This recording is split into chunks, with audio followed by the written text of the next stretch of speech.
할렐루야. 오늘도 새날을 주신 하나님을 찬양합니다. 오늘도 말씀으로 시작하는 이 하루, 말씀 충만, 은혜 충만, 성령 충만한 하루가 되시기를 주님의 이름으로 축복합니다. 오늘은 에스겔 26장 1절로 6절까지 봉독해 드립니다. 하나님의 말씀을 경청하시기 바랍니다. 11째 해 어느 달 초하루에 여호와의 말씀이 내게 임하여 이르시되, 인자야, 두로가 예루살렘에 관하여 이르기를, 아하, 만민의 문이 깨져서 내게로 돌아왔도다. 그가 황폐하였으니 내가 충만함을 얻으리라 하였도다.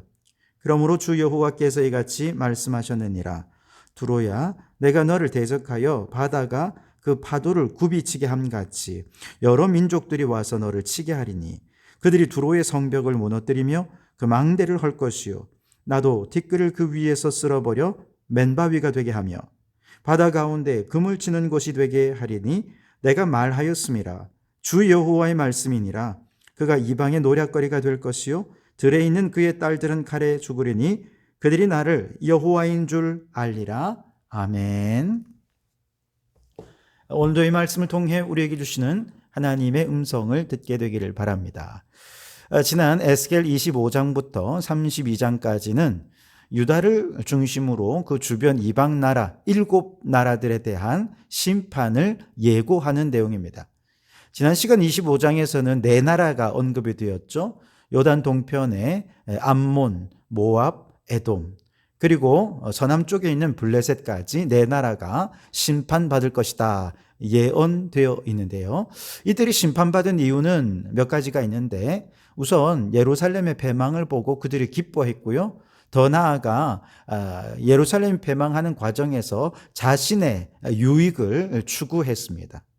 그리고 심지어 너희 하나님이 이렇게 무능하냐, 하나님은 너무나도 무능하시다 그러면서 하나님에 대해 비방하고 조롱하게 되면서 결국 이것이 그들이 심판받는 원인이 되었습니다.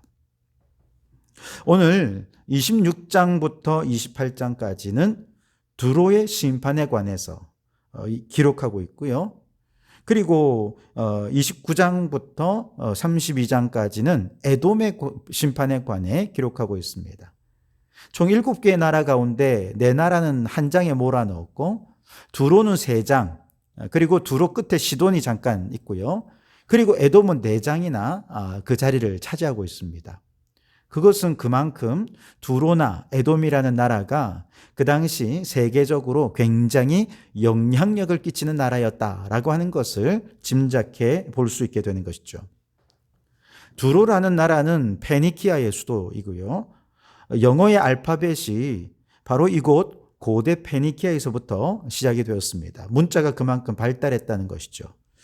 문자가 발달했다는 것은 왜 그러냐면 이 나라가 이제 무역이 굉장히 발달했거든요. 그러다 보니 상업과 무역을 행함에 있어서 제일 중요한 것이 기록이지 않습니까? 자칫 잘못하면, 세밀 잘못하거나 기록이 잘못되면 이건 팔았던 것도 돈을 못 받는 그런 경우가 있기 때문에 자연적으로 문자가 발달할 수밖에 없게 되었습니다. 그래서 무역이 발달함과 동시에 문자도 함께 발달을 하고 그것이 영어에까지 영향을 미치게 된 것이죠. 게다가 두로는 공업과 학술도 발달이 되어 있고 또 염색업도 굉장히 발달을 했다고 합니다. 이렇게 다양한 면에서 아주 부강하여서 번영을 누리는 나라가 이 두로였습니다. 한편 구약에 보면 이 두로라는 나라가 또 이스라엘과 여러 연관이 있는데요. 다윗 시대에는 다윗이 왕궁을 건축할 때 두로 왕 히람이 백향목을 제공해 주었죠. 솔로몬 시대에는 솔로몬이 성전을 건축할 때 두로 왕 히람이 역시 백향목을 제공해 주었던 그런 기록들이 있습니다. 26장에서는 두로라는 도성이 해상 무역을 하는 과정에서 행한 죄악 때문에 하나님께서 그들을 심판하실 것이다 라는 것이 예고가 되어 있고요. 27장에서도 두로에 관한 이야기이긴 한데, 우선 그들의 해상 무역이 얼마나 대단한지를 얘기하면서 그 결과 이렇게 부강하다 보니 그들이 결국 교만했고 이것이 멸망의 원인이 되어서 망했다라고 하는 것에 대해 애가를 지어 부르는 것이 27장. 그리고 28장에서는 두로 왕의 교만에 관한 이야기를 하면서 심판을 예고하고 있습니다. 자, 오늘 본문으로만 다시 좁혀서 살펴보면 두로가 멸망하게 된 핵심적인 이유가 오늘 2절에 기록이 되어 있는데요. 2절에 보시면 인자야 두로가 예루살렘에 관하여 이르기를 아하 만민의 문이 깨져서 내게로 돌아왔도다. 그가 황폐하였으니 내가 충만함을 얻으리라 하였도다 그랬습니다. 여기서 만민의 문이라는 표현은 두로가 예루살렘을 향해 지어준 별칭이었습니다. 왜냐하면 지정학적으로 예루살렘은 북으로는 메소포타미아, 남으로는 애굽 딱 가운데에서 남과 북의 교역의 중심 역할을 했기 때문에 그렇습니다. 그래서 북쪽으로 무역을 하려면 예루살렘을 반드시 거쳐가야 됐고 또 남으로 애굽을 향해 이제 무역을 하기 위해서는 반드시 또 예루살렘을 거쳐가야 했던, 그래서 예루살렘은 무역의 관문 역할을 했던 것이죠. 그래서 그 예루살렘을 두로 사람들은 만민의 문이다 이렇게 불러주었다는 것이죠. 그런데 그 만민의 문이 어떻게 됐대요? 깨어졌다는 것이죠. 예루살렘이 패망했다는 것이죠. 바벨론이 침공을 했고 그래서 결국 예루살렘이 무너져 내렸던 것을 만민의 문이 깨어졌다 이렇게 표현을 한 것이죠. 근데 정말 중요한 것은요, 이렇게 예루살렘이 패망하게 된 것에 대한 두로의 반응은 어땠을까? 2절 마지막 부분에 보면 그가 황폐하였으니 내가 충만함을 얻으리라 그랬어요. 예루살렘의 황폐함, 예루살렘의 패망이 두로에게는 오히려 충만함을 얻는 기회가 되었다라고 말하는 것이죠. 왜 그러냐? 두로와 예루살렘은 애굽과 메소포타미아를 잇는 무역에서 이익이 많은 무역로를 놓고 서로 경쟁하는 관계였던 거죠. 두로는 주로 해상 무역을 장악했다면 예루살렘은 육상의 무역로를 장악했던 것입니다.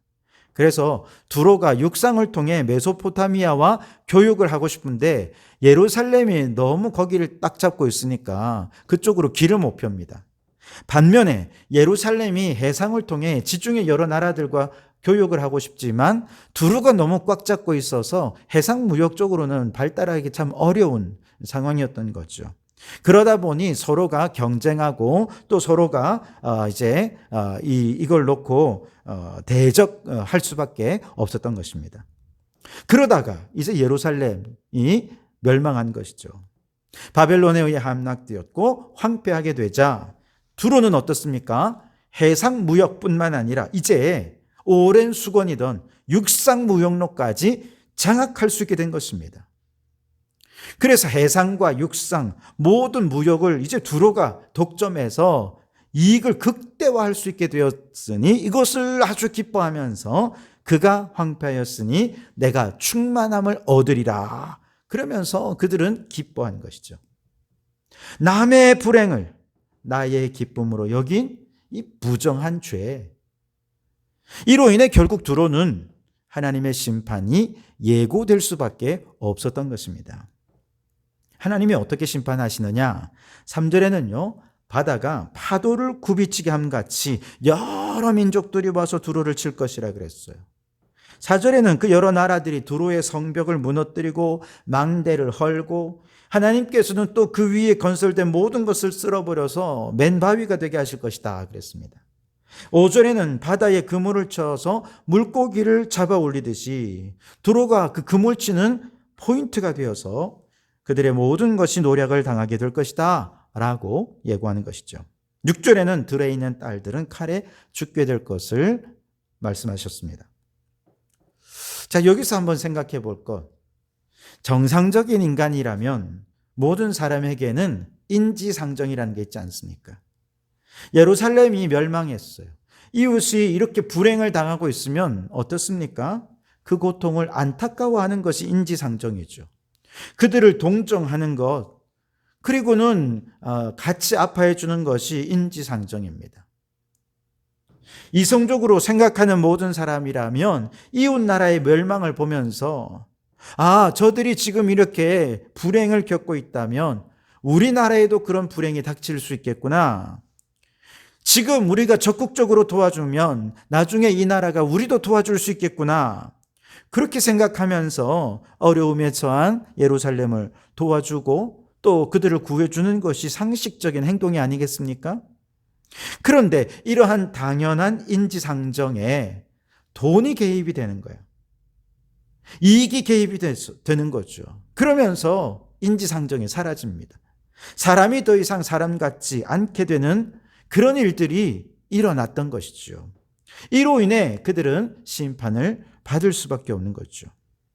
나의 탐욕을 채울 수 있고 돈을 더 많이 벌 수 있고 나의 이익을 채울 수 있고 나의 배를 더 채울 수 있다면 타인의 고통과 피눈물 오히려 나의 기쁨으로 여기고 타인을 짓밟고 그 위에 나의 성공을 채워가려는 것, 이것이 두로의 모습이고 사실 오늘 이 시대 우리들의 모습이 아니겠습니까? 어제 국정감사장에 가맹사업법 위반 문제로 아디다스 코리아 대표가 나왔어요. 사정을 좀 들어보니 아디다스 본사가 원래는 어떻게 해야 되느냐, 좀 신제품도 개발하고 마케팅도 적극적으로 펼쳐서 대리점들이 힘을 얻어서 영업이익을 막 극대화하고 본사도, 대리점들이 잘 되면 본사도 또 잘 되지 않습니까? 그런데 아디다스는 제품 개발에 힘쓰지 않았어요. 마케팅에 투자를 전혀 안 했습니다. 오히려 비용 절감이라는 명목을 내세워서 대리점들 중에 장사가 그래도 잘 되는 이익을 내는 대리점은 빼앗아서 직영으로 돌렸습니다. 그러면 그 대리점의 이익은 직영이 되면 누구의 이익이 됩니까? 본사의 이익이 되는 거죠.